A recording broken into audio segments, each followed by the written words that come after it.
Yeah, I'm going to a put. lot of people have a lot of people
Now not you on? are on.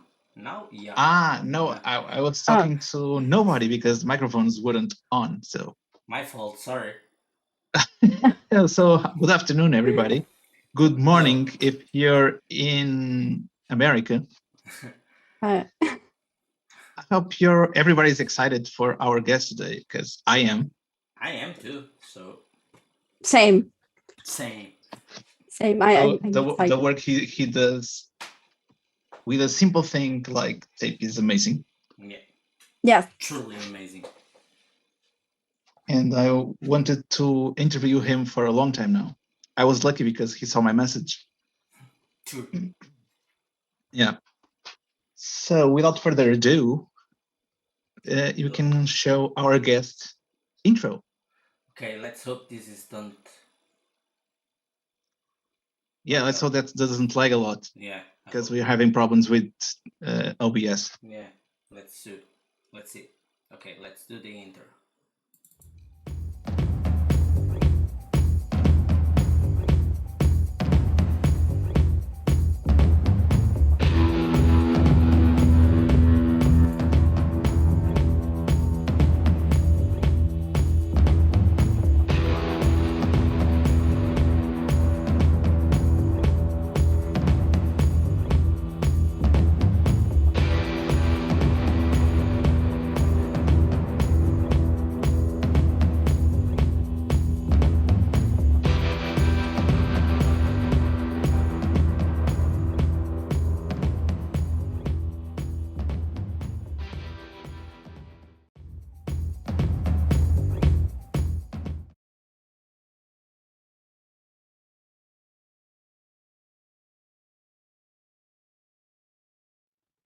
Mute us. Okay, we are back again. So we're back with Joel. Hi, Joel. How are you? What's up, guys? How are you? Fine, and you? Good. Here in Miami. Nice weather. It's early in the morning still. It's like 10 a.m. Yeah, it's 10 a.m. there, right? Oh. Too early. It's too early. It's too early. It's okay. It's Mother's Day today here in America, so I have to get ready for the. Oh, really? It's Mother's Day there? For the Mama Dukes is coming over later for a barbecue. Oh, barbecue sounds nice. Oh. It's good. The camera doesn't show here on Twitch, but you have a cute dog with you. You showed us a little bit earlier before we start streaming. Oh god, look at that. He's really cute with that bow tie. He's so cute. He was sleeping over here. No, that's awesome. He's a sir. He looks like a sir, like with the tie. His name is Theodore. Short for really cute. Okay, so Joe, are you ready for our questions? Yeah, let's do it. Okay. First of all, how and when did you come with the idea of making art with tape in women's bodies? I never intended to make art with tape, and I never intended to work with women. If you read the bio on my website, like I have a short story there, but it basically was I was living in my car and life was really bad, and I had to take responsibility for one of the properties that my grandparents had. Okay. So when I moved into the house was falling apart. It was all types of problems. I didn't have any money to fix it. I didn't have any money for food. My phone broke. This was way before I was a photographer or anything. So I started dealing with the home and I started dealing with the problems, and I find a box with $26,828 on October 18th of 2008. And I used that money to fix the roof and fix the plumbing, fix the AC. I paid off all my debt that I had. And then the last $1,500, I bought a camera. So I started doing photo shoots. Oh, awesome. And by that time, I kind of had a little bit of momentum in Miami as a photographer. So I started shooting, and a model one day had asked me to tape her. And I didn't understand what she wanted. I didn't understand what I was supposed to do. I just literally wrapped her in tape. I like one big long piece. And she looked like two Christmas hams wrapped in rubber bands. Oh. So I don't have these photos. I don't know her name. I don't remember her name. She was from another country. I believe she was from Venezuela. I believe. She was a Spanish speaker. She came into town. We did a couple shoots. The last look was tape. I never saw her again. But the tape stuck with me because my dad was an architect and I used to draw a lot. So I appreciate lines and patterns. Oh. So I started messing with the tape, and then I had a girlfriend that I was dating that worked at Hooters. And Hooters always had a lot of other, pretty women or models that worked there. Mm-hmm. So I started working with them because they all knew me as, as one of their friends' boyfriends. And I started practicing with tape. Then I started getting some jobs in nightclubs where they were paying me $100 to tape a girl. I would tape like 5-6 girls a night, 3 nights a week. When you were living in your car and now you're making $1,500 a week just taping, dancers at a club, it's not bad. So I started taking it a little bit more serious and taping here and there. And I started doing all the nightclubs. I started doing all the parties, all the Halloweens, all the festivals. And it was just, $100 per person, $100. After a while, I fucking hated it. I was like, yo, this is a lot of tape, guys. Like, my eyes are hurting. My back is hurting. Like, I don't want to do this all the time. So I started raising my prices, and the prices started selling, and people kept buying. It was still hiring. So I kept raising the prices, and then in 2017, I started doing the gold. And I went to Haiti, and I did black tape in Haiti. And then the video that we did in Haiti ended up going viral. It got like 10 million views on Facebook. Oh, awesome. Not on YouTube, not on Instagram, on Facebook. And I'm not strong on Facebook. So when I got the 10 million views on Facebook, the phone calls and the emails and the DMs just all started coming in. So I started really pushing the gold, and the gold was now invited to Miami Swim Week. I'm sorry, to New York Fashion Week. So and I go do the black tape project at New York Fashion Week. Then Miami Swim Week was like, well, this is cool. Why don't you come to Miami and do it here? Then I went to LA. Then I went to Palm Springs. Then I started doing more fashion weeks left and right, here and there, every year. Awesome. After a while, I started realizing that the producers of the fashion weeks, they charge for this. They charge the designers for access to all the models, access to the hair and makeup, access to the lighting and the production, so that they could produce their show and showcase their artwork or their swimwear. But when I was invited, I told them, listen, I'm not selling swimwear. Like, this is a performance. So, like, I'm never gonna pay you to do what I do for a living. Mm-hmm. And they knew that. So we started doing the tape, and I've never had to pay for anything. I just come in and I cater myself. I hire my own team. I produce my own production, but they give me everything that I need to do the show, because I get a lot of press. And the most press I get is usually at swim weeks, or fashion week. So on these fashion weeks is when a lot of the design, all of the newspapers and the articles come out, and then that's where I ended up getting a lot of more attention and more exposure.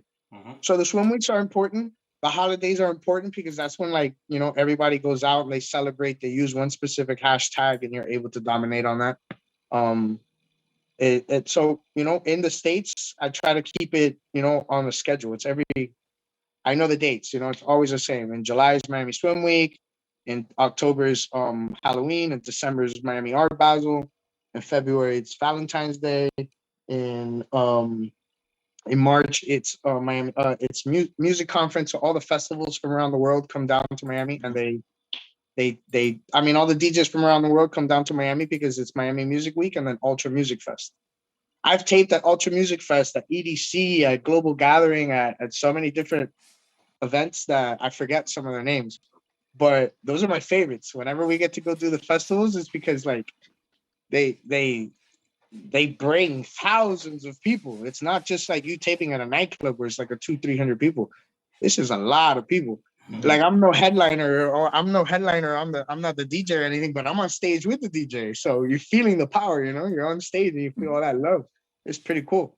But yeah, the tape grew into an accident all the way up to like what I'm doing now, where I sell tape, I teach, I have seminars, I have programs, I have models. I call our models dragons. Like Victoria's Secret calls their models angels, so we call ours dragons. Oh, awesome. Like that. I hope that answer wasn't too long. I thought it was. No, it's No, really it's cool. okay. It's fine. That was awesome. Yeah, you can do the second one, Nuno. Okay. All right, let's go. Okay, there's the questions. Okay, let's see. Was it well accepted by the people in general, or when you started doing your art? When you start doing what you do, it was well accepted in the beginning?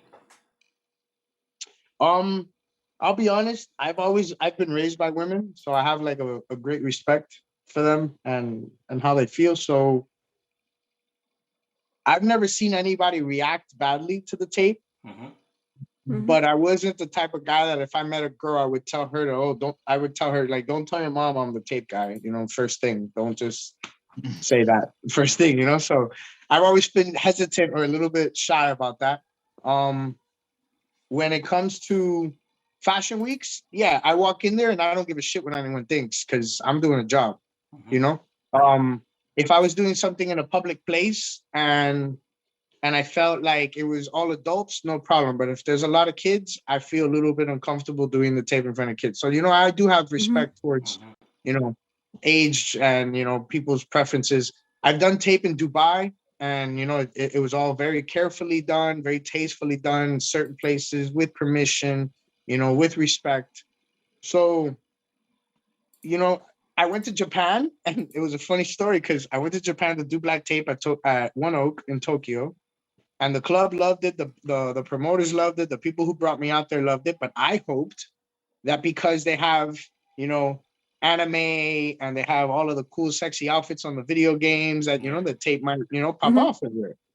So I go and I'm in a beautiful hotel and there's an older gentleman having a conversation with us. And he's Japanese, but he speaks English. And he's like, so what are you guys here for? And I'm like, I'm an artist. And he goes, what kind of artist? And I go, I'm a body artist. And he goes, you mean you paint on people? And I go, no, I put tape. And he goes, no, that will not go in Japan. And I was like, what makes you think that? He goes, yeah, we're very old school and we're very, respectful and we won't, that won't happen. So immediately this older gentleman, a man, was telling me that it wasn't going to fly over there. But I haven't been back to Japan, but now I have students in Japan. There's several artists that have their own companies and they do their own tapes and they do their own tape shoots and they have their own models and their own brands off of the black tape. I didn't expect that, but I also didn't expect, that anybody in the world was going to do tape. But now I have students in Japan. So the guy made me feel like I could never do black tape again in Japan. But now there's other Japanese doing the black tape in Japan, so I guess we still did it. I guess that counts. It counts. It really counts. It's stuck in Japan, so it's cool. It's good. Yeah. They message me all the time. Check out my work, and I'll repost it. If they do good stuff, I always share. Honest, I'm looking for some models to do a little bit more of black tape work. I really am. Try to do again. Huh? What'd you say? I'm looking for some models to do a version of black tape by me. I'm looking for here in Portugal. I have one already spoken with. She's okay with it. So I'm going to try again. Okay, yeah. That's awesome. Really the hardest part for me was obviously, finding the people you needed to work with because it requires a person. Yeah. I'll be honest, I was in a good place. I'm in Miami, there's a lot of, bikini models in Miami and what I do is super sexy. So they like it. The Caribbean is a super, sexy place as well. So I do a lot of stuff in the Caribbean. And because I was in these places, I was getting so many models locally. I was able to produce enough content online to show you that I'm consistent and that I'm real, that I'm able to make this video or that I'm able to make this tape or these photos often because I'm good at what I do. But I also had to find the models. Now, that's when the people from other countries are able to see, okay, cool, there's enough consistency there for us to care. How do we get involved? So every time I travel since 2008, I always have tape and a camera with me. Always. Because I don't know, maybe, you know, Posh Spice wants to fucking get taped one day. I'm like, are you kidding? It's the only European I can think of right now. But yeah, but man, there's so many like possibilities and opportunities and beautiful people out there. And I'm still trying to get involved in Paris Fashion Week and London Fashion Week and Milan Fashion Week. Now those are different type of models. And the model situation isn't as simple as everyone thinks. It's like, oh, you always have the prettiest girls in the world. I'm like, you have to understand that some of them are agency models, so they have a purpose and they have a look. Then you have Instagram and glamour models, which they have a purpose and they have a look. Then you have the adult models, which have a purpose and they have a look. You know, and then you have the models that don't want to be models. They just want to come in, get the photo shoot done for their boyfriend or for themselves, you know, and then they don't post it and they don't jump into the scene, so they're not repetitive and you don't see them becoming famous. But models is something where it's like you have to first build the trust, show them that you're capable of doing something decent, and if you can't, and if it's still a practice, explain to them that you're borrowing their time to see if you could practice the stuff so that there's no like misunderstandings. Because what happens is a lot of the artists will come in and they show my work, the model expects my work, the artist doesn't produce that level of work, so she's like, what the fuck did I sign up for? So you have to explain that, you know, you're practicing and you're trying this out so that she understands, and then that way everyone's happy at the end. I was like watching the stream and I figured it out. It's lagging a little. Yeah, it's lagging a little. No, it's lagging a little. a lot. No, it's a lot. No, I watched it. I don't know why. I'm desperate. You can't show any videos because you're going to break that. Yeah, you can show only the Instagram account. So no. Yeah, now we're okay. Because it's just photos, but yeah, you can just show the photos that Joel do. Yeah. Sorry about this, Joel. Oh, good. Yeah, but it's amazing. Here in Portugal is a little bit harder because here we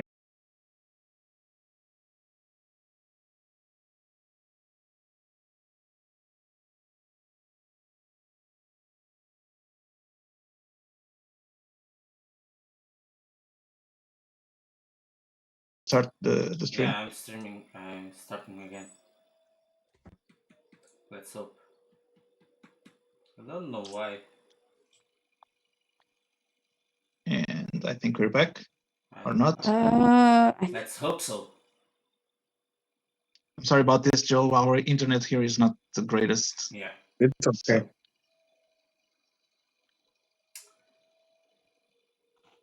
So. Okay, let's hope. This is starting again. Let's hope. Let's do a little break if you can see what happened. I think it's. No. It froze completely. Yeah. No. Completely. Wait. Oh, god damn it. Just put a message here. Sorry, OBS is crashing. Yeah, I don't know why. Why is crashing? Okay, let me put the interval. Maybe We'll fix it.